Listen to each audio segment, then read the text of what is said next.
Voilà. Je vais vous demander de prendre place, s'il vous plaît, pour qu'on puisse commencer. J'ai eu du retard. S'ils veulent fermer la porte, ce serait encore mieux. Bien, écoutez, je vous remercie déjà de vous intéresser à ce qui peut sembler être le parent pauvre du médecin généraliste, c'est-à-dire l'ORL. Malheureusement, ce n'est pas comme la gynécologie où tout le monde s'y connaît beaucoup plus. Mais l'ORL, c'était un travail de cavité, c'est un peu normal. C'est une autre cavité qui est bien plus différente et plus petite. Et donc, c'est certainement l'oreille. Je vais vous montrer quelles sont les petites astuces ou les ordonnances types que vous pourrez avoir à faire. Mais surtout, je veux que tout le monde comprenne, et je crois que ça l'est, et que vous avez bien compris cela, qu'aujourd'hui, bien évidemment, l'ordonnance vient sanctionner une démarche analytique. Il n'est pas question de vous donner des ordonnances types si on ne sait pas encore aujourd'hui examiner comme il faut un tympan, faire un diagnostic d'une perforation, faire un diagnostic d'une mycose, faire un diagnostic d'une otite externe. Et donc, c'est bien pour cela que c'est très important. Il faut éduquer les malades dans ce sens. مريض ملي تشوفو تيقول لك شفت فلان عطاني عمره ما تيقول لك شفت فلان قال لي شنو عندي. Et ça, je pense que c'est un travers, et je pense que l'éducation des patients commence d'abord par parler un langage universel, et certainement celui d'annoncer le diagnostic au patient.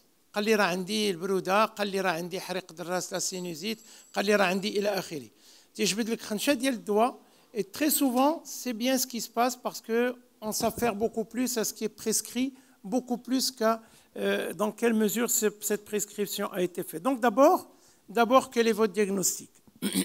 Et si vous voulez me suivre, je pense que, et c'est comme ça que j'avais commencé avec les laboratoires, est-ce que vous pouvez essayer de parler de l'antibiothérapie dans les otites parce que vous savez, on démarre un produit? Ben, je veux bien, il n'y a pas de mal. Mais il faut qu'ils puissent faire le diagnostic de l'otite.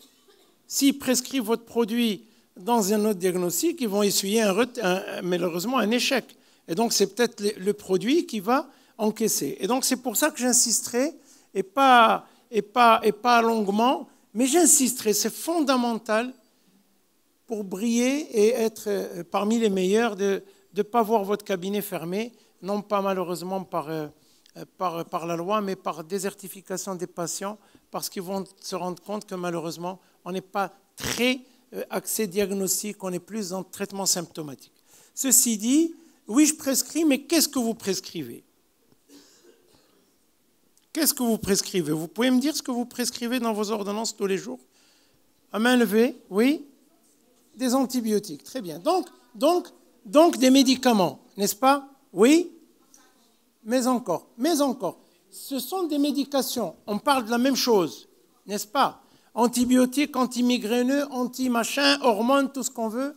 C'est de la médication. Pensez-vous que le rôle d'un médecin s'arrête à prescrire des médicaments? Certainement pas. Je vous remercie. Qu'est-ce que vous prescrivez d'autre? Non, l'explication n'est pas portée sur une ordonnance. Elle est donnée verbalement. Je vous entends là, c'est très juste ce que vous dites. Mais il faut que les lois en médecine soient des lois universelles. Et que l'on commence aujourd'hui à comprendre. Vous savez, j'ai été formé par de grands patrons, et notamment madame le professeur Himish, pour qui je voue une admiration, et je la remercierai jamais assez de nous avoir montré la rigueur avec le professeur Lerouchi. Vous savez pourquoi? Parce que quand le pharmacien qui est formé à cela voit une ordonnance, je vais vous chahuter un peu, il sait si le médecin est un charlot ou si c'est un médecin qui est de la rigueur. N'est-ce pas? Parce que quand il y a une infection, on donne quoi? Un antibiotique.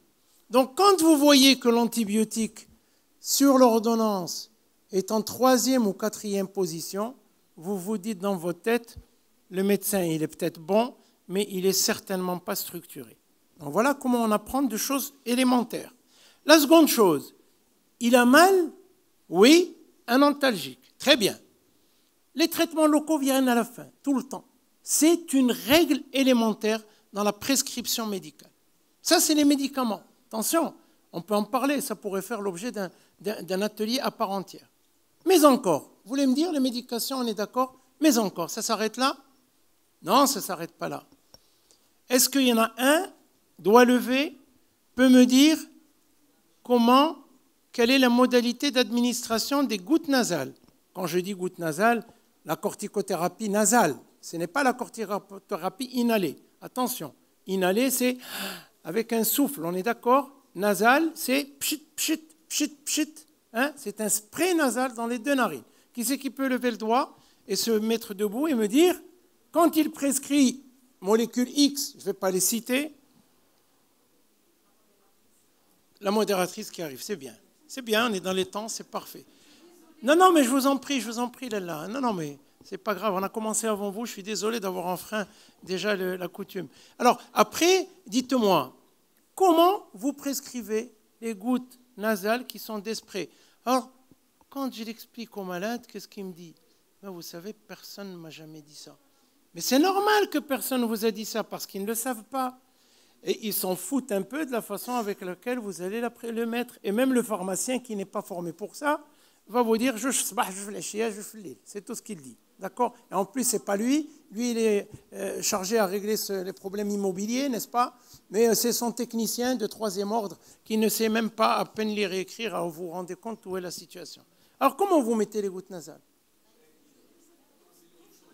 Une personne, s'il vous plaît, et on va faire le tour de salle. Je ne suis pas là pour vous évaluer, loin de là, cette intention, vous me connaissez bien. C'est surtout pour passer des informations utiles.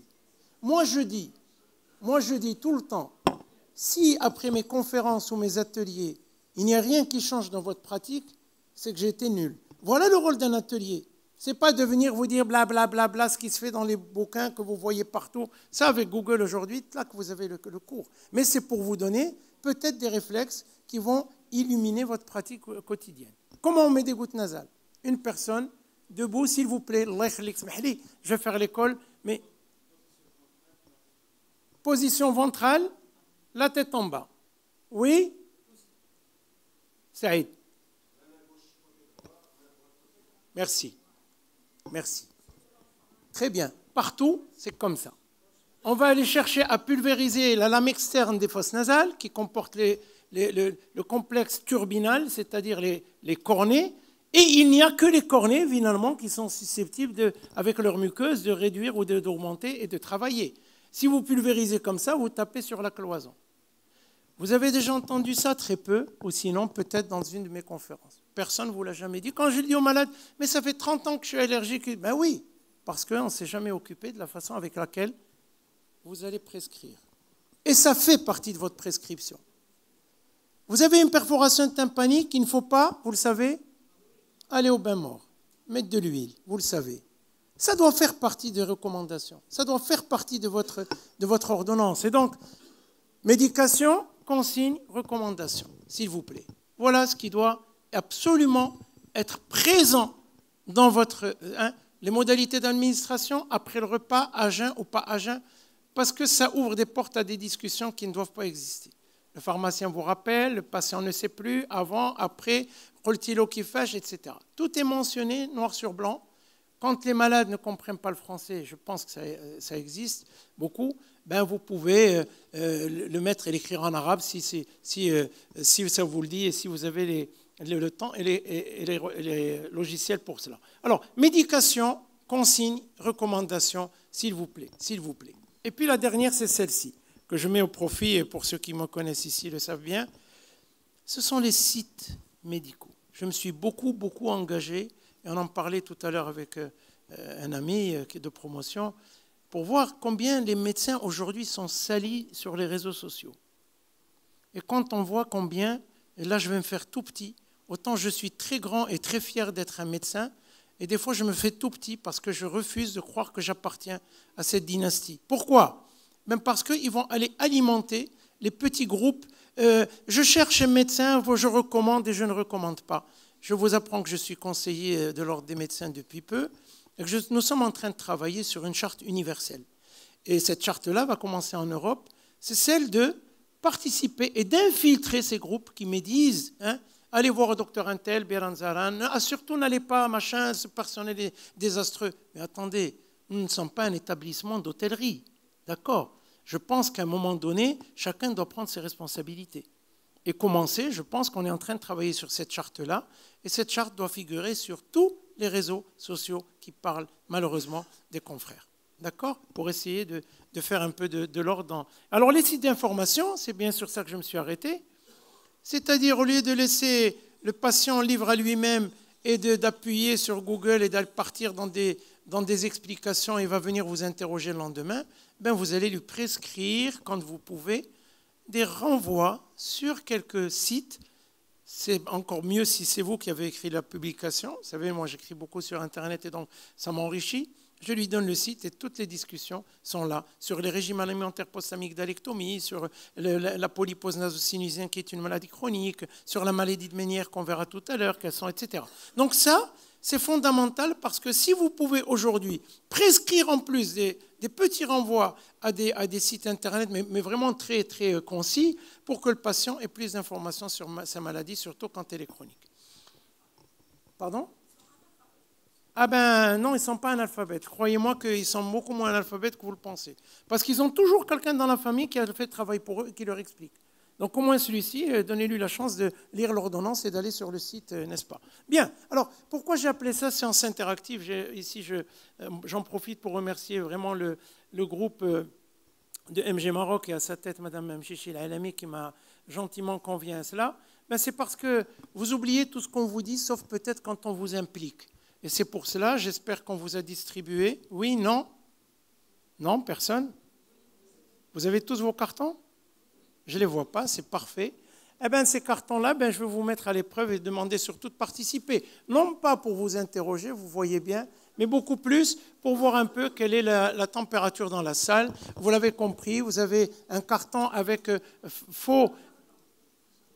Bon, vous pouvez distribuer les cartons pour les personnes qui ne l'ont pas, s'il vous plaît. Ça, c'est peut-être des personnes qui étaient là dans la session qui était précédente. Et voilà, vous levez la main, on va vous donner cela, il n'y a pas de souci. Vous avez compris, c'est très simple. Alors, voilà le premier cas. Ce sont des cas cliniques. Vous mettez-vous à plusieurs, vous n'êtes pas la seule. Dans le laboratoire, vous faites distribuer pour que on puisse avancer rapidement. Ici devant, s'il vous plaît, avant que je puisse commencer la séance clinique. Oui, madame.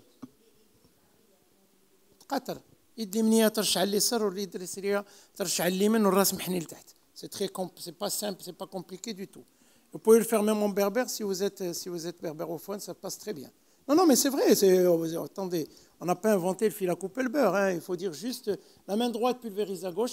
Pourquoi? Mais je ne comprends pas. Beaucoup de malades vous disent ça. C'est très simple. Vous faites la cloison nasale, les cornets de chaque côté, et vous expliquez que la muqueuse érectile existe sur la paroi latérale et que c'est là qu'il faut aller pulvériser. Donc si vous pulvérisez au milieu, vous avez de la chance. Et surtout comme ça, tout passe dans la gorge. Donc vous avez et c'est très important de comprendre comment les mécanismes. Malheureusement, on fonctionne beaucoup par mimétisme. On fonctionne, et vous allez voir dans le vertige, ça va être extrêmement important et intéressant parce que je vous garantis qu'en sortant de la salle, tout le monde va pouvoir traiter un vertigineux. Quand je dis tout le monde, c'est tout le monde, pas avec du tanganil. C'est autre chose. Ça, c'est le médecin symptomatique. Ah, chouko, chouko. Non, on va comprendre ce qui se passe. Et dès le moment où vous comprenez, vous allez voir, c'est limpide. Et c'est là la différence entre deux médecins. Je crois qu'il y en a un qui fait du mimétisme et qui est peut-être bon en relationnel, mais qui, c'est pratique. Et l'autre qui, finalement, comprend un peu les mécanismes et arrive à aller au bout. Voilà, alors, je vais vous regarder la première vidéo. Je peux m'arrêter quand vous le souhaitez. Voilà. Je vais vous demander, s'il vous plaît, à main levée, de décrire avant de... Qu'est-ce que vous voyez ici? Ça, c'est une oreille, c'est un conduit, n'est-ce pas? Regardez, chauffe. En médecine, comme le disait le professeur Bouzidi, que vous avez tous connu, Bouzidi me disait, vous savez, Chélie, j'étais encore tout... Bon, vous allez finir, à force de palper les malades, regardez-moi, vous allez finir par avoir des yeux au bout des doigts. C'est pas faux, parce qu'à ce moment-là, il n'y avait pas d'échographie, il n'y avait pas de scanner, et les diagnostics en chirurgie se faisaient du bout des doigts. Eh bien, je vous assure qu'à force de regarder, et j'ai le souvenir de quelques externes plein temps ou faisant fonction qui étaient avec moi quand j'étais au service d'ORL, mais qui étaient, je vous dirais, mais complètement au point dans le diagnostic étiologique des maladies de l'oreille, parce qu'ils ont compris, ils ont vu, ils ont revu, et c'est fini. Vous savez, l'excellence n'est pas une action, mais c'est le fait de l'habitude. D'accord? Comme on dit à force de forger. Et voilà. Alors, ça, oh, c'est mal passé, ça. C'est pas grave, c'est pas grave. Qu'est-ce que ça vous dit, ça? Alors, regardez ce que vous voyez au fond. Là, qu'est-ce que l'on voit? On se rend compte, s'il vous plaît, on se rend compte que la pathologie est une pathologie du conduit auditif externe. On est bien d'accord. Alors, anatomiquement, dans votre tête, ça doit être clair. MEA, auditif externe, permet l'accès au conduit auditif externe, au bout duquel il y a la membrane tympanique. D'accord? Donc, vous avez ici, regardez ce que vous avez. Vous pouvez me dire ce que vous avez là? Là? Alors, ça va le faire? Ça va le faire ou pas? Bon, c'est pas grave. Ça, voilà. Regardez ce que vous avez ici. C'est quoi? C'est quoi? Vous avez vu ce qui s'est passé, mais ce n'est pas grave. Je voudrais que vous compreniez à la description. Comme ça, si vous comprenez à la description, ben vous avez fait le diagnostic et vous ne vous tromperez jamais. Jamais plus. Vous avez l'impression, quand vous sortez ça et que vous n'êtes pas avéré, j'en ai eu beaucoup, hein. Tout le monde.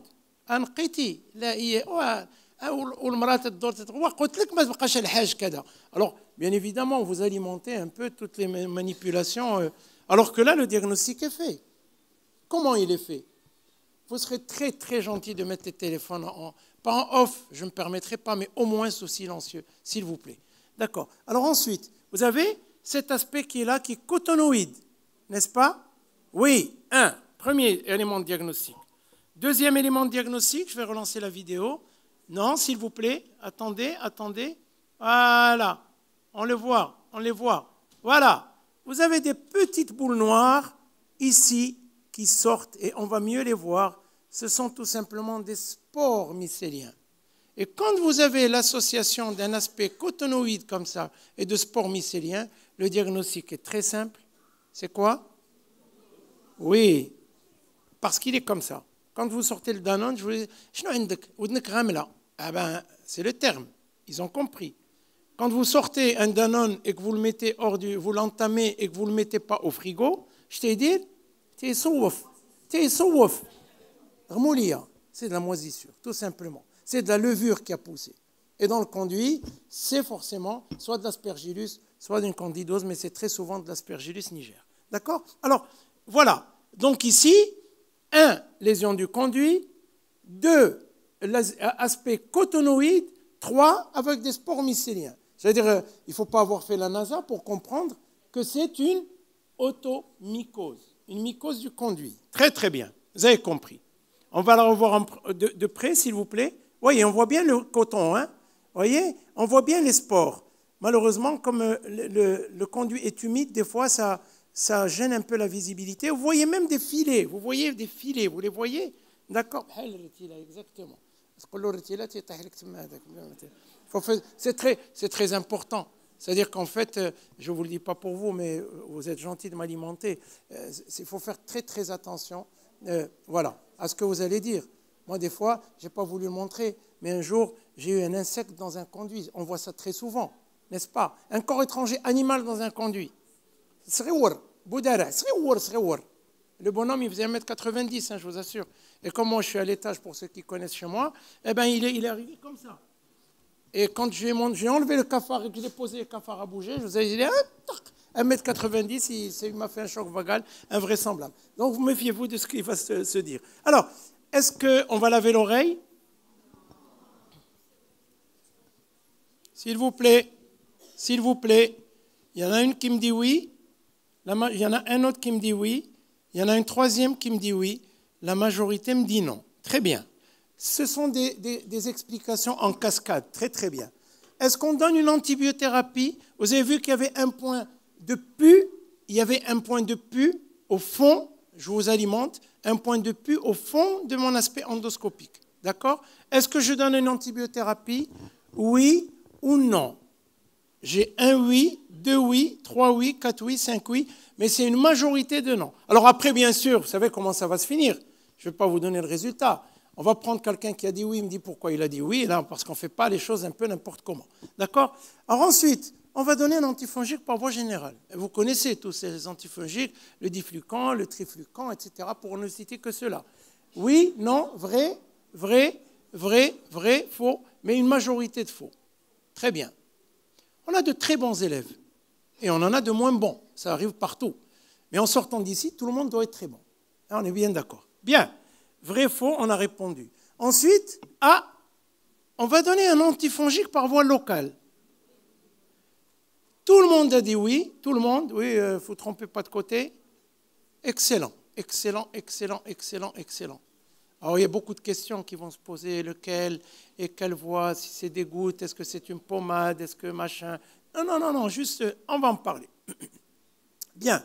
Alors, le verdict. Vous avez compris qu'il s'agissait d'une otite mycosique externe. C'est ce qu'on appelle l'automycose. Et dans l'otite externe mycosique, c'est des spores de mycélium. Vous avez compris l'aspect cotonoïde. Vous avez même dans certaines situations, je vais vous le montrer, un aspect de buvard humide. Vous avez l'impression que c'est complètement qui colle. C'est typique, hein, d'accord. Et bien sûr, il y a des suppurations fréquentes. Donc, c'est pour ça que certains de vos camarades, de vos collègues, m'ont demandé de donner une antibiothérapie, n'est-ce pas? Bon, alors puis on va voir. Eh bien, regardez. Regardez. Voyez, il faut que vous compreniez que l'automycose, comme la mycose interdigitale, estivale, se développe en chambre humide. Ça veut dire qu'il y a un degré d'hygrométrie dans le conduit qui permet aux champignons de subsister et justement de se développer. Et cela, c'est aidé bien évidemment par l'humidité et bien certainement par le diabète. On est bien d'accord? Dans cette situation, vous avez compris qu'il y a un problème avec l'humidité. S'il vous plaît, qui a dit lavage d'oreille? Qui a dit lavage d'oreille? C'est pas grave, je ne vais pas vous... Très bien. On ne lave pas, vous avez compris. On ne va faire qu'entretenir la mycose, n'est-ce pas? Il faut assécher et non pas humidifier. D'accord? Donc, pas de lavage d'oreille. D'accord? Voyez? Qu'est-ce qu'on fait ici? Vous me dites pas de lavage d'oreille. Oui, mais bon, enfin, il faut bien... Très bien. En voilà une, elle a compris. Il faut enlever le morceau de coton. Ce n'est pas un coton. Vous avez dit tout à l'heure machin, maintenant vous lui dites du coton. Là, la belle-mère, elle va... Attention. Hein. Alors, le coton, il faut regarder comment ça se fait. Eh bien, ça se fait aujourd'hui par micro-aspiration. Vous savez qu'aujourd'hui, on en parlait encore, les lavages d'oreilles sont bannis, sont finis, sont terminés en ORL. On n'a plus le droit de parler de lavage d'oreilles, même pour un bouchon de cire humaine. Après, bien sûr, en omnipratique, c'est une autre discussion. On pourra l'évoquer, en parler. Regardez, ça se fait sous endoscopie, en face de la famille, en face du malade. Et tout le monde regarde ce qui se passe.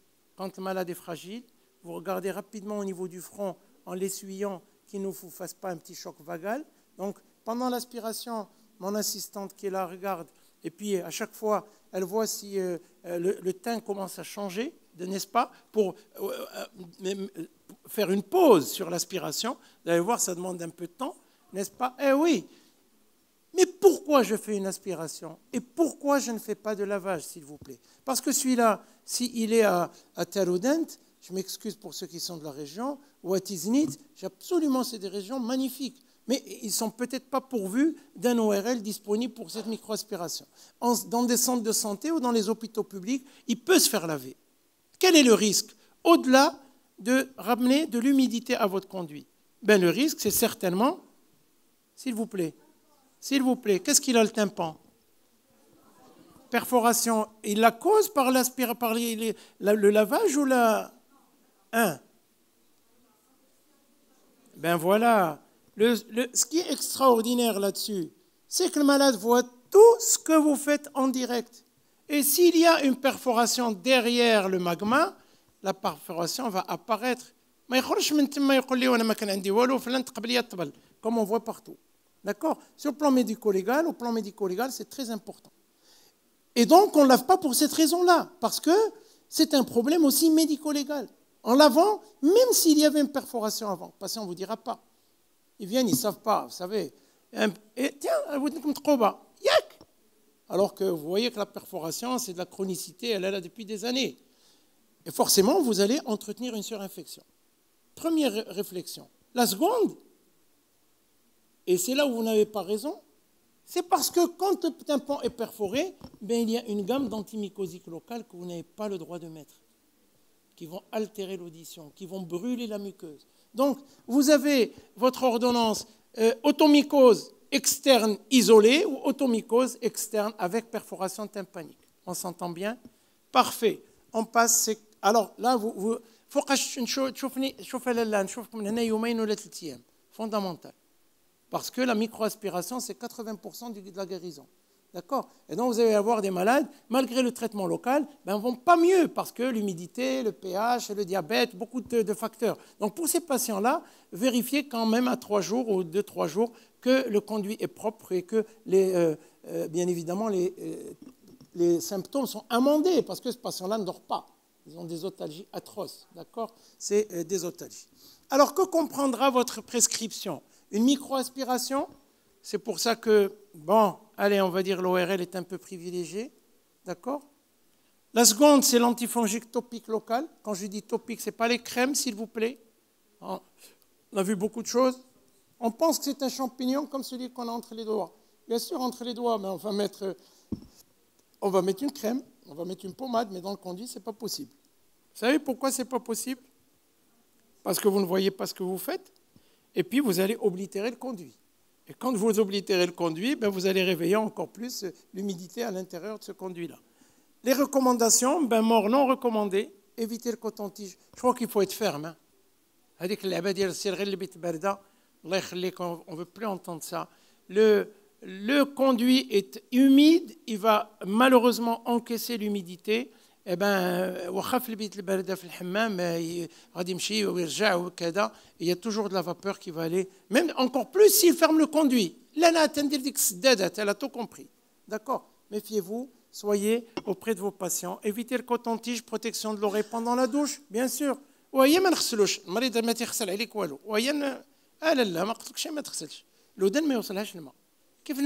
Alors, comment vous faites? Perforation tympanique? Du coton avec du zit, très bien, c'est parfait, vous avez toutes les méthodes. Mais il y a encore de l'eau qui rentre. C'est ce que j'attendais. Vous avez raison, chemin, bouchon de silicone. Comment il est le conduit? Comment il est le conduit? Il est irrité, il est inflammé, c'est une pathologie inflammatoire, opportuniste, infectieuse du conduit. Donc, n'allez pas rajouter quelque chose qui va irriter le conduit. Le silicone, le chemin, le coton passe parce que le coton, la seule chose, c'est qu'il peut ne pas être hermétique. Alors, qu'est-ce qu'on fait? Vaseliner, mais il peut ne pas fermer complètement. Il peut parfois prendre de l'eau. Comment on fait? On leur dit, et vous savez, on apprend très souvent des malades quand on veut bien faire les choses. Les malades m'ont appris, لا دكتور صافي انا لقيت الحل. كيفاش الحل؟ هذه 30 عام والطبل عندي متقوم عمر له نقيحات لي. كيفاش تتعمل؟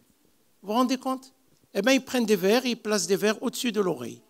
Et ça marche super bien. Donc moi, tous mes post-op, j'ai dit aux malades, non, il y en a qui poussent la fantaisie en me disant, bon, mais c'est pas grave. Ça, c'est pour l'anecdote. Mais pensez qu'on peut parfaitement isoler avec un petit gobelet ou avec un petit verre, en plus, bien sûr, du coton que vous allez mettre. Vous mettez un verre sur le pavillon, ça marche super bien. Là. Bon, allez, on passe. On a d'autres choses. Même deuxième situation. La malade vient vous voir, elle n'a pas dormi, oreille otologie droite avec sensation d'oreille bouchée. Regardez. Je vous écoute, vous savez, juste pour la description, pas pour le diagnostic, c'est pas grave. Qu'est-ce que vous voyez? Inflammation du conduit, très bien. Elle est aiguë celle-là, parce que le conduit est rouge, il est congestif. Mais quoi encore? Du pus, très très bien, très bien. Qui c'est qui a dit du pus? Levez la main. Bon, il leur faut des jumelles. C'est ce qui est ici, ce n'est pas du pus. C'est tout simplement des petits débris épidermiques.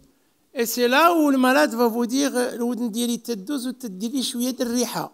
rappelez-vous, le cholestéatome n'est rien qu'un peu d'épiderme, mais l'épiderme sent parce qu'il est dans un espace où il ne respire pas. Le conduit étant fermé, l'épiderme n'est pas suffisamment aéré, et puis il va commencer à s'arracher en lambeaux comme ça.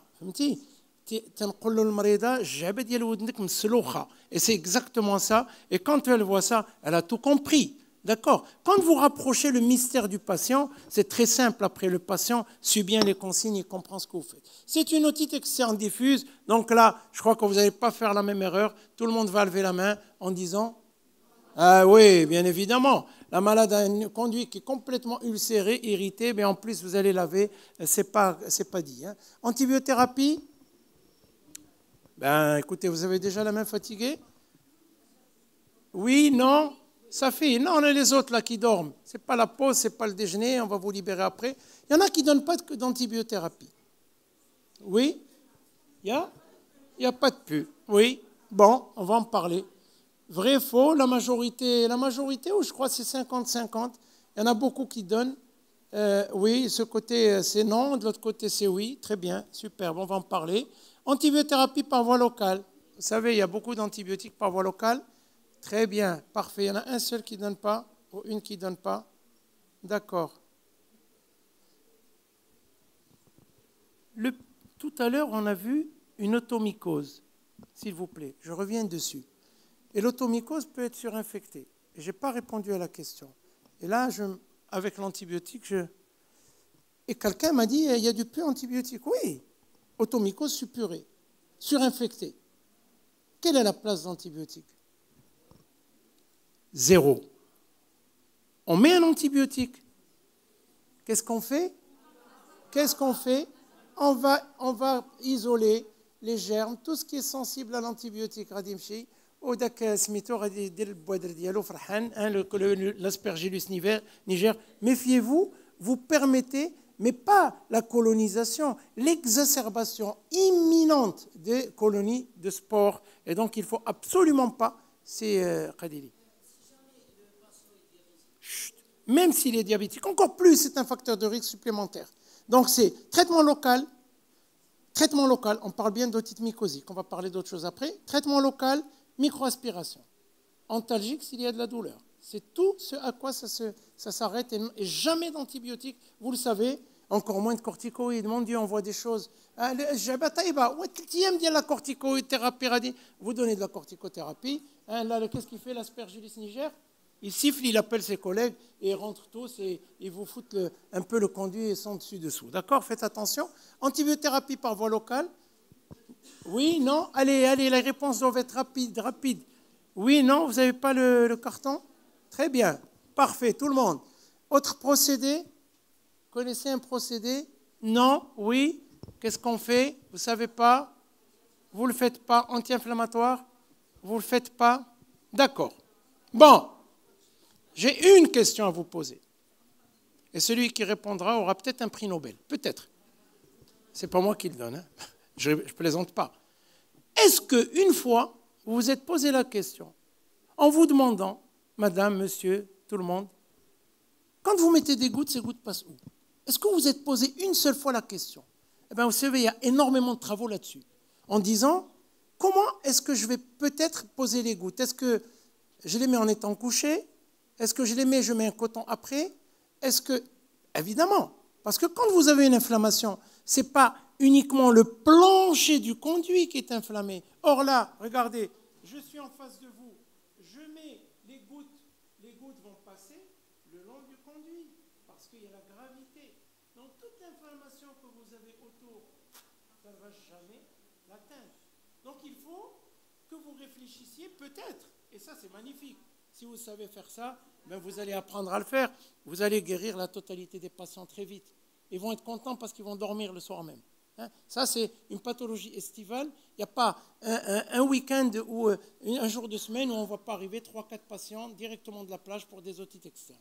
Et donc, vous allez bien évidemment en profiter aussi. Alors, otite externe, inflammation de la peau du conduit, réduction du calibre, otalgie intense, c'est à 4 heures du matin, les gars arrivent de Bosnéa. Comme nous, on est sur Casablanca, les gens, je vous assure, ils sortent de la plage. À 4 heures, ils ne dorment pas. D'accord? Parce qu'il y a une recrudescence des phénomènes inflammatoires en nocturne, suppuration fréquente, là, la même chose. Et attention, ça peut aller jusque-là. Et là, vous êtes un peu embêtés, vous. Ah, mais très embêtés même. C'est cette fausse situation-là. Là, mon Dieu, quand vous avez quelqu'un qui vient comme ça, surtout un enfant, il faut s'y mettre à 2-3 pour essayer de tenir l'enfant. Parce que vous n'avez pas l'anesthésie pour lui pour lui mettre un traitement, pour voir ce qui se passe à l'intérieur. Et regardez, et ça, c'est tout l'intérêt des moyens dont nous disposons, qui sont des endoscopes. On a des endoscopes avec des caméras qui peuvent dépasser un peu ce petit goulot d'étranglement, et hop, vous voyez un peu ce qui se passe dans le conduit, et vous faites un diagnostic. Sinon là, avec un otoscope, mais impossible de pénétrer. Vous allez pénétrer, vous allez faire mal, bon, c'est très douloureux. Et il peut y avoir des chocs à la douleur comme ça. Et les sujets âgés, on leur dit bien, les adultes, on leur dit bien, bien sûr, tout le monde est rodé, on sait ce que l'on va faire, on regarde avec un endoscope, quand c'est fermé comme ça, on ne force pas avec un spéculum, parce que le spéculum, vous savez, il est en chapeau chinois, donc il a le calibre qui augmente vers la sortie, donc vous allez pousser sur le conduit, c'est atrocement douloureux, et donc méfiez-vous, je vous dis comment il faut faire. Voilà, alors, otite oblitérante, apport de l'autendoscopie, vous l'avez vu, et ça c'est ce que voulait savoir Dr Qadili, on va le mettre à chaque fois que vous allez avoir. Et ça, c'est une règle d'or. Comme le pied diabétique. Vous connaissez le pied diabétique? Oui, tout le monde. Parce que tout le monde est focalisé sur le pied. Vous connaissez l'oreille diabétique? Non, personne. C'est normal parce qu'on ne vous en a jamais parlé. D'accord? C'est ça. Combien de pourcentage de décès? 80 à 90% de décès imminents. On ne fait rien. Oui, madame, je vais vous dire pourquoi. Qu'est-ce que c'est que ça? Je vais remettre la vidéo. Qu'est-ce que c'est que ça? Vous avez l'impression que c'est un petit polype. Il y a une petite excroissance au niveau du conduit. Le malade est diabétique. Et ce n'est pas un diabétique, il a une hémoglobine glycée à 11. 2, c'est un vieillard, très souvent, plus de 70 ans. 3, le diabète est 1. Et 4, il n'endort pas parce qu'il a atrocement mal. Qu'est-ce qui se passe? Eh oui, regardez. Il finit les pieds devant. Qu'est-ce que c'est? Non. Rien? On revient à quoi? Très bien. Nécrose de quoi? Sous-épidermique. Très bien. Qu'est-ce qu'il y a sous l'épiderme, s'il vous plaît? Il y a la peau. Sous la peau, qu'est-ce que vous avez? Cellulite. Alors, on s'explique là encore. La sémantique est fondamentale. Quand on dit cellulite, c'est une extension d'une inflammation ou d'une infection à des espaces qui sont souvent des espaces diffus. D'accord? On parle de cellulite quand, par exemple, dans l'ethmoïdite, vous avez une fluxion palpébrale parce qu'il y a une extension d'un secteur vers un autre. On parle de cellulite quand vous avez un petit furoncle avec une extension de l'infection qui va faire une petite lymphangite, puis après, pas un abcès, mais une cellulite, c'est plus diffus. Là, mon ami, c'est une otite externe nécrosante diffuse. Qu'est-ce qui nécrose, s'il vous plaît? C'est l'os tympanal qui est en dessus de votre conduit. Et si l'os tympanal est envahi, qu'est-ce qu'il fait? Il forme des séquestres. Et ces séquestres vont entretenir l'infection. Et l'infection, si vous connaissez bien votre anatomie, l'os tympanal est à l'intérieur du conduit, mais il se termine par quoi? Par l'os pétreux, et vous avez une pétrosite. Et cette pétrosite donne une ostéomyélite de la base du crâne. Et c'en est fini pour le patient. C'est des traitements. Ah oui, non, mais les gens ne comprennent pas. Parce que, effectivement, ce sont des protocoles. Il n'y a pas de place à la chirurgie et il faut recruter ces patients très, très, très rapidement. Otite externe, chez le diabétique, vous tirez la sonnette d'alarme, c'est ça. Là, ce n'est pas de mon ressort. Tout le reste, ce n'est pas grave. Mais là, il y a des protocoles et les protocoles sont faits en hospitalisation et c'est des protocoles coûteux et lourds. Alors voilà pourquoi il faudrait que vous compreniez que le traitement local puisse imbiber toute la totalité de votre conduit. Et c'est pour ça que quand vous avez un malade qui vient avec une otite externe, bien sûr, je sais ce que je fais. J'ai déjà vu un tympan, je sais ce que c'est qu'un conduit. Ne faites pas, comme j'ai dit la dernière fois, j'ai eu quelqu'un qui a été envoyé la semaine dernière avec... on a essayé de le mécher, et forcément on a perforé le tympan. D'accord? Donc là, ce sont des mèches que vous pouvez avoir à votre disposition dans le commerce qui coûte, je crois, 100 et quelques dirhams la mèche. C'est une mèche comme une éponge que l'on utilise dans la chirurgie de l'oreille. quand vous l'imbibez, ben, cette éponge va gonfler. Et le but, d'abord, c'est de dilater. Donc déjà, le conduit, la douleur lancinante que vous avez va disparaître, n'est-ce pas? Et ensuite, ben, vous pouvez instiller les traitements et vous êtes sûr que sur cette mèche, les traitements vont aller sur la totalité des parois du conduit. Vous voyez comme c'est ingénieux? Ce n'est pas compliqué, il suffisait juste d'y penser. Et quand on n'a pas cette mèche et quand on est loin, qu'est-ce qu'on fait? Ben, on fait comme on fait chez nous aussi, quand on n'a pas la possibilité d'avoir de mèche, eu égard au coût de surcroît sur la consultation, ben vous prenez une petite compresse que vous mettez en cigare, n'est-ce pas, que vous imbibez d'alcool à 60 degrés et que vous, très fine, et que vous mettez, ça risque rien. Pourquoi? Parce que vous ne poussez pas le bout, ce qui est distal, vous poussez juste ce qui est proximal, vous l'accompagnez, vous l'imbibez bien, et vous dites au patient, faites très attention, ça va brûler, n'est-ce pas, qu'il comprenne. Parce que si vous ne le dites pas et qu'il y a une perforation derrière, il va vous dire d'accord? Bien sûr que ça brûle parce qu'il y a une écorchure du conduit. Mais c'est comme quand vous étiez enfant, vous vous souvenez, ou pour vos enfants, quand vous vous blessiez, on vous mettait de l'alcool, vous sursautiez parce que ça brûlait énormément. Là, ça fait très, très, très mal. Mais en sortant de votre consultation, il y a un apaisement extraordinaire. D'accord? Oui.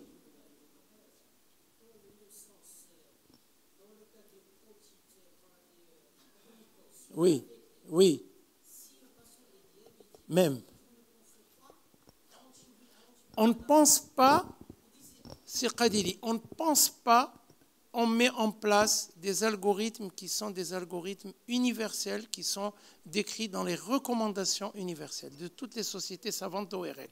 Donc si vous donnez une antibiothérapie, vous allez encore plus favoriser la mycose. Et rappelez-vous, les mycoses invasives, vous le savez peut-être, mais nous on a des mycoses invasives chez les sidéens, chez les patients qui ont des sida, et ils ont des mycoses, des sinus, malheureusement que l'on ne peut même pas opérer parce qu'ils sont extrêmement invasifs et la chirurgie ne suffit pas. D'accord? Donc là, c'est des terrains de débilité particuliers. Vous pouvez? Oui, c'est bien, la modératrice a raison. On va laisser les questions à la fin. Vous les réunissez sans problème. Antibiothérapie, bien évidemment, parce que le point de départ souvent est un staphylocoque, n'est-ce pas? Antalgique, anti-inflammatoire stéroïdien, là aussi. Des topiques antibiocorticoïdes, il y en a beaucoup, et surtout les recommandations. Pas de bain mort, éviter le coton-tige, protection de l'oreille pendant la douche. Vous voyez, c'est très important. Et ça, vous devez le mettre. Alors si vous avez nous on en a beaucoup, des ordonnances type, on les fait, ça fait gagner du temps. Mais si vous avez des ordonnances type pour etc., ben vous rajoutez, si vous êtes en plus numérisé, vous rajoutez un petit texte qui est juste ne pas, ou non recommandé, ou interdit carrément, et vous mettez vous interdit.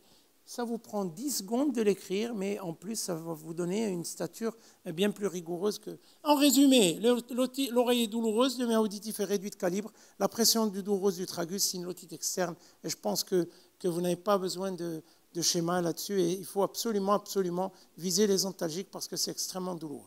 Alors, devant une souffrance du conduit, quelle qu'elle soit, n'importe quelle raison, il faut absolument interdire l'irruption d'eau et la manipulation sous peine, malheureusement. Qu'est-ce qu'il fait? Il irrite. Et quand il irrite, qu'est-ce qu'il fait? Cette peau qui est irritée, elle va augmenter de volume, elle va réduire le calibre, et en réduisant le calibre, elle va cicatriser en sténose, et vous pouvez avoir une sténose fibreuse du conduit. Méfiez-vous, on a déjà vu ça, et c'est très très difficile à réparer.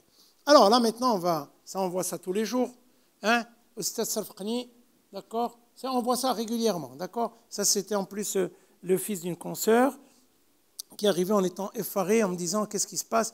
C'est tout simplement très simple, on fait le bon diagnostic.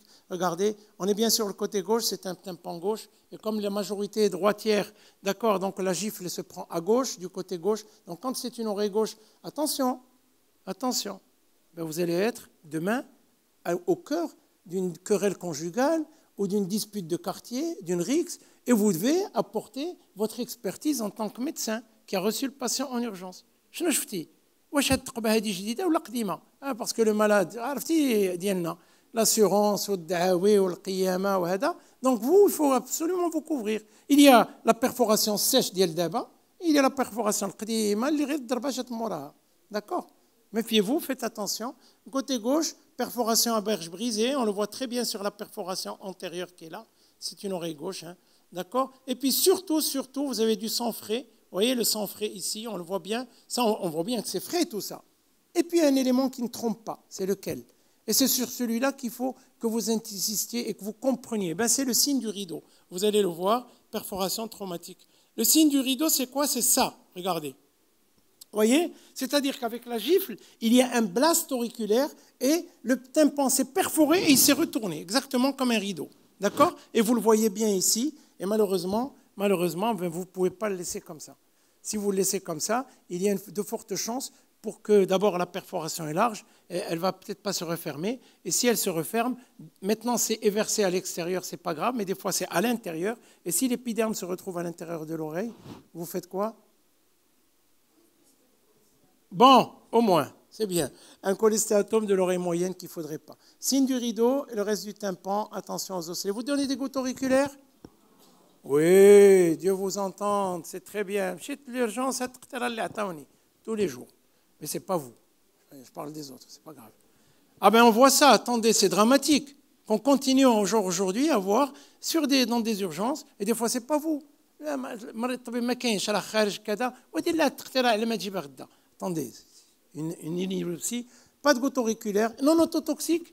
Pourquoi? Parce qu'on a peur quand vous lisez, vous vous dites, les gouttes vont pénétrer l'oreille moyenne, et si elles pénètrent l'oreille moyenne, elles vont aller diffuser au niveau de l'oreille interne, et elles sont autotoxiques, notamment la polymyxine que vous connaissez qui est autotoxique, d'accord, puisque c'est un aminoside. Et donc, s'il pénètre l'oreille interne, ben, il y a de fortes chances pour que vous donniez une... Un non autotoxique, vous pouvez les donner?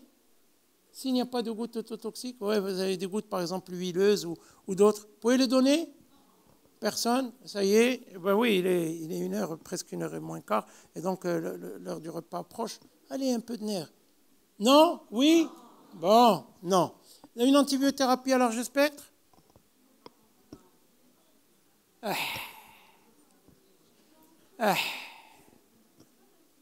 Oui?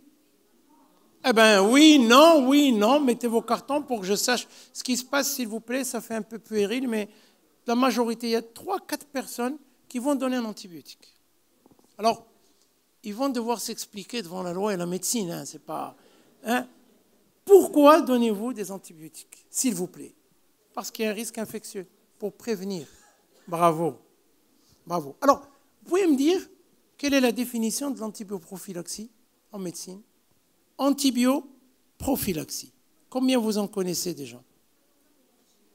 Oui, rhumatisme articulaire, n'est-ce pas? Mais encore, en anesthésie-réanimation, pour couvrir le site opératoire. Et vous savez qu'il y a des chirurgies, 3 types de chirurgie. Chirurgie sans risque d'infection, chirurgie à potentiel d'infection et chirurgie infectée. Péritonite, cholestéatome, sinusite, etc. Donc il y a des référentiels aussi là-dessus. L'oreille est propre, la caisse du tympan est nette, c'est une oreille qui n'a jamais été infectée, donc on va en parler. Antalgique, quel type, quel palier? Certainement, c'est extrêmement douloureux. D'accord, recommandation, vous faites autre chose, bon, on va voir. Perforation, traumatisme, quels sont les mécanismes? On va voir la cicatrisation, etc. Quand vous avez une perforation traumatique, elle a une particularité. Regardez, sur cette image, vous avez le tympan ici, n'est-ce pas? Vous avez le conduit qui est là et vous avez l'oreille moyenne qui est ici. Donc quand vous avez une perforation post-otitique, il y a du pus, regardez, dans la caisse du tympan, et ce pus forme un abcès et il perfore le tympan pour sortir, n'est-ce pas? Et il permet une aération de l'oreille moyenne. On est bien d'accord. Dans l'autre sens, quand vous avez une perforation traumatique, il n'y a rien au niveau de la muqueuse. La muqueuse est une muqueuse saine. Donc il n'y a pas de raison pour que ce tympan ne cicatrise pas. Il va cicatriser spontanément, il n'y a pas d'inquiétude. Il faut juste, pas de gouttes, pas d'eau, et tomber sur un ORL qui va faire un travail intéressant. Spontanément, attention, il va cicatriser, mais il y a absolument des choses à savoir. Pas de gouttes auriculaires et pas d'eau dans le conduit, et des antalgiques, bien sûr. Et les recommandations, c'est ça, protéger l'oreille, les gouttes sont interdites, et surtout, rapidement, envoyer un ORL. Vous savez pourquoi on l'envoie chez un ORL, s'il vous plaît? Et ça, s'il vous plaît, transmettez aux patients. Ce n'est pas pour opérer des malades, on en a jusque-là, ce n'est pas pour ça. Et tous les patients ne peuvent pas tous venir faire la queue, etc. Ce n'est pas ça le but. Le but, c'est que quand le tympan est perforé, ben, on va rapidement dégrader son audition. Non pas parce qu'il y a la perforation. On est bien d'accord. Le tympan est un élément majeur du rouage de la transmission sonore. Mais c'est lui qui amortit l'onde de vibration sonore pour la transmettre au niveau de l'oreille interne. Quand vous n'avez plus de tympan, ben le son va passer directement au niveau de l'oreille interne et il va y avoir ce qu'on appelle une labyrinthisation. Et donc il va y avoir une perte neurosensorielle de l'audition qui malheureusement ne sera jamais plus rattrapée, même pas avec des appareils. Donc attention, avant on disait oui, vous avez le choix, est-ce que vous voulez vous faire opérer? Aujourd'hui je dis non, si vous ne voulez pas vous faire opérer, vous devez en permanence porter des protections parce que vous pouvez être soumis à un bruit strident et là, c'en est cuit de votre oreille. D'accord? Faire très attention. Alors l'ORL, si on parlait cicatrisation, voilà, il suffit juste, vous voyez, la cicatrisation, on l'a fait, il y a des techniques, ça on l'a fait en consultation. Des fois, l'enfant est agité, ça ne peut pas se faire en consultation. On le fait sous neurolepte, sous sédation. On le ramène, vous voyez, on remet en place le lambeau, on le maintient par un petit patch catalyseur, d'accord? Et puis vous voyez l'aspect initial, et à 6 semaines, regardez, c'est juste invraisemblable. Et le dernier, c'est fait, il jouait au sport, il fait de la boxe, il s'est pris un coup de droit dans l'oreille, et il était en terminale, il a eu son bac, il devait aller à Londres, et donc malheureusement j'ai eu à le traiter peut-être une dizaine de jours avant son départ en avion. Je ne sais pas comment ça s'est passé, mais je pense bien, puisqu'il a cicatrisé en moins d'une semaine, ce qui était impressionnant. D'accord? Donc, quand vous avez une perforation traumatique, rassurez le patient. Dites-lui surtout, pas d'eau, pas de gouttes, et puis allez voir un ORL pour que l'ORL fasse son travail. Ça, par contre, c'est une autre histoire. Regardez. Oui? Non? Oui, c'est une autre histoire. Pourquoi c'est une autre histoire? Parce que ça, c'est une perforation post-otitique. Et c'est une perforation qui n'est pas ancienne, elle est plus que ça. S'il vous plaît, je vais la remettre, s'il vous plaît. Non, il faut absolument que vous me donniez ce terme, sinon je vais être malheureux. Comment elle est, cette perforation? Elle est ancienne, d'accord, après. Oui, mais encore. Vous savez, là, le monsieur qui réfléchit là-bas, il y a des étoiles, il n'est pas content. Ça veut dire que c'est dangereux de laisser une perforation comme ça évoluer. Pourquoi? Pourquoi? S'il vous plaît, une main, une seule. Et je serai content pour la journée. Une. Perforation? Perforation? Non. Qu'est-ce qu'on vous a dit sur le type de perforation? Vous en avez 2. Bravo. Qui c'est qui a dit ça? On peut l'applaudir. Bravo, madame. C'est très bien. Je vous applaudis quand même. Les autres ne veulent pas. Vous savez comment c'est? Ils vous jalousent. C'est bon. Regardez. Pourquoi marginale? Parce qu'elle est collée au cadre osseux.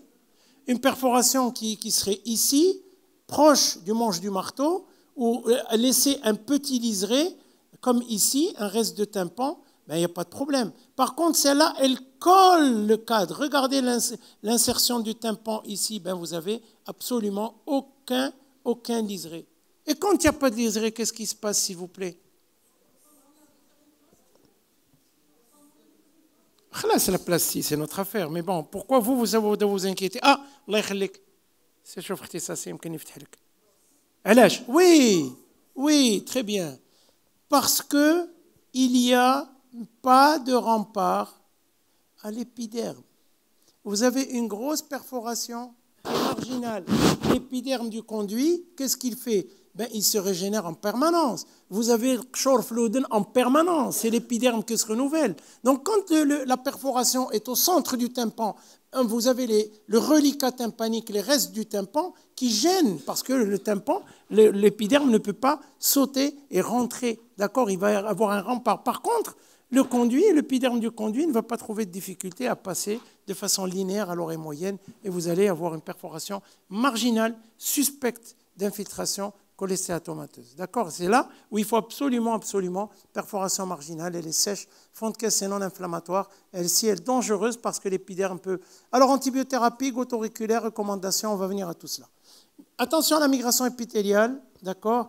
Cholestéatome potentiel et donc surinfection. Là, ne vous amusez pas. Pas d'antibiotiques, pas de gouttes, pas de trucs, rien du tout. Quand vous voyez ça, c'est directement, et ça fait partie de la prescription, indication et chirurgie. D'accord? Une perforation marginale, attention, est une autre histoire. Voilà. Alors, aucune prescription. Aucune. Jusqu'à ce que vous puissiez l'adresser. Allah يخليك ما تديرش الماء. الله يخليك ما تديرش التقطيرة. لا دكتور ملي تندير التقطيرة s'il vous plaît. S'il vous plaît. ملي تندير التقطيرة تنولي نسمع حسن. Faites très attention. Donc le malade, comme il est gêné, il va mettre en permanence des gouttes pour entendre mieux. Pourquoi? Même parce que les gouttes remplissent la cavité tympanique et transmettent le son. D'accord? Méfiez-vous de cette histoire-là. Si vous lui dites ça, je vous assure qu'il va arrêter ses gouttes. Protection pendant la douche, gouttes interdites et rapidement un otorino. Alors, je crois que les vertiges, on ne va pas en parler parce qu'on en a parlé l'après-midi. Je crois avoir rempli mes 30 minutes. Si vous avez des questions, je suis à votre entière disposition. En tout cas, j'espère que cet atelier vous a été extrêmement intéressant et que vous allez transposer toutes ces informations dans vos consultations. Monsieur.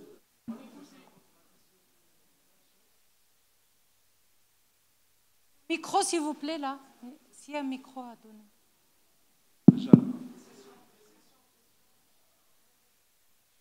Le micro, là, on me coupe le jus. Voilà. Très bien. Alors, dites-moi. Oui. Je vous écoute. Ma question. Pardon. S'il vous plaît, professeur, votre avis sur les gaz G aspirateurs qui se vendent maintenant dans le commerce, surtout par l'Internet. Merci. Alors, moi, j'ai, à ma connaissance, 5 ou 6 personnes qui sont généralistes, qui sont installées dans le privé et qui font de la micro-aspiration. Je vais vous dire ce que j'en pense. Comme il y en a d'entre vous qui font de la circoncision. Je vais vous dire ce que j'en pense. Vous êtes médecin, vous avez le droit de tout faire. Personne ne vous reprochera le fait d'avoir un aspirateur. S'il vous donne satisfaction, utilisez-le, vous allez rendre service aux patients. Mais attention, si un jour vous arrive un pépin, avec un gland, avec une calotte, avec n'importe quoi, ben, ça peut aller très loin.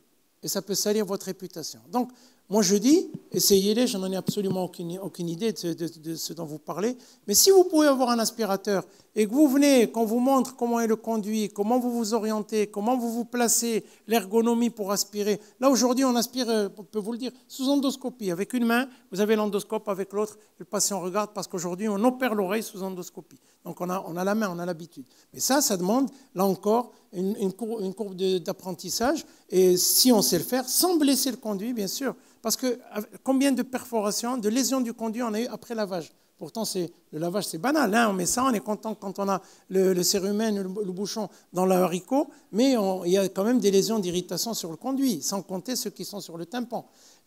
Si vous pouvez l'utiliser, mais si vous restez dans le méa, il n'y a aucun problème. Si le méa est long, si vous avez un petit conduit et avec une orientation oubliée, ne cherchez pas à vous mettre en difficulté, sélectionnez vos cas. Mettez-vous sur des patients qui ont de gros conduits, qui ont une pathologie, qui sort dans le méa, restez dans le méa et aspirez, il n'y a aucun problème. Au contraire, je vous encourage à le faire parce que vous rendez réellement service à la population. S'il vous plaît. Je pense une deuxième question là et on va s'arrêter parce que là... Oui. Là. Micro, s'il vous plaît, monsieur. La durée d'application du méchage. C'est une bonne question. On lui laisse combien de temps? 48 heures. Et il faut mettre les gouttes dessus. Pas plus. D'accord. La deuxième question. C'est la durée de mise en place du méchage. Combien de temps vous le laissez? C'est 48 heures. Attention à ne pas faire de lésion du tympan. Et ça, vous ne pouvez pas le savoir. Une petite parenthèse, s'il vous plaît. Vous allez avoir des conduits longs, vous allez avoir des conduits courts. Vous allez avoir des tympans qui sont antéversés et des tympans qui sont en position normale. Ça, méfiez-vous, faites très attention. Orientez-vous, mettez votre otoscope, regardez un peu comment est votre conduit et prenez le risque de le mécher ou pas. D'accord, on est bien d'accord. On place la mèche déjà imbibée ou on alors, la place sèche et puis on imbibe? C'est une très bonne question. Sèche, puis quand vous mettez la mèche expandable, celle que je vous ai montrée et qui coûte, pas de problème, vous la mettez, elle est dure, hein, comme une éponge au début quand vous l'achetez. Quand vous la mettez dans le conduit, vous l'humectez, elle prend. Et vous l'humectez avec des gouttes, bien sûr. Et vous allez mettre les gouttes régulièrement. Quand vous allez utiliser les mèches avec de l'alcool, vous allez les mettre 48 heures. En principe, l'alcool s'évapore, il va se refroidir. Vous demandez au patient d'immerger la mèche de gouttes locales dans les 12-36 heures avant le déméchage. Une dernière question, s'il vous plaît. Quelles sont les contre-indications pour prendre l'avion? par exemple, une perforation, une otite externe. C'est une par autre exemple. question. Bon, Ça, on c'est vous dit, compliqué. je dois prendre l'avion, je dois rentrer demain. Est-ce que je peux avec mon otite? Quelle otite? À tympan fermé, non. Tympan Interdit. fermé. Formellement contre-indiqué, s'il vous plaît. Un jeu pressionnel va s'exercer. Et moi, je me souviens de mes premières urgences au 20 août. Je recevais des missionnaires à 4 heures du matin avec le tympan qui avait explosé dans l'avion.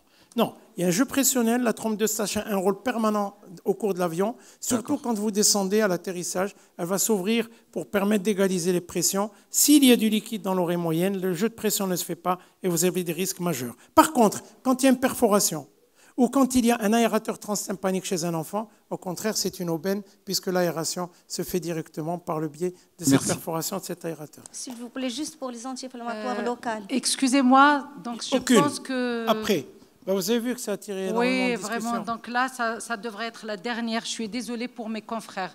Toutes les questions, ils sont bien, mais intéressantes aussi. Oui. S'il vous plaît, pour les anti-inflammatoires locales. Micro. Les anti-inflammatoires locales, en aucun moment... Il n'y en a pas? Une Vous en minute, avez? les confrères, on va donner Il y en une a pas. attestation à notre professeur. Les gouttes locales comportent à la fois des antibiotiques et des anti-inflammatoires, notamment à base de cortisone. Vous n'avez pas de gouttes qui comportent que des anti-inflammatoires, ça n'existe pas. On remercie M. Chili. Vraiment, c'est très intéressant. On apprend toujours, comme d'habitude. Et vous êtes notre ami, MG Maroc, et l'ami de tous les médecins généralistes. On vous remercie énormément. Merci beaucoup. Je vous invite quand même à venir rapidement Oui. et au plus nombreux pour voir les vertiges, parce que vous allez voir, C'est ça va très être intéressant. extrêmement Oui. intéressant et vous allez beaucoup apprendre. On va vous accorder... Excusez-moi, madame. Excusez-moi, madame, s'il vous plaît. Excusez-moi. Juste donner l'attestation pour notre cher ami, M. Chili. Très bien. Merci. Voilà. Merci infiniment. Merci beaucoup.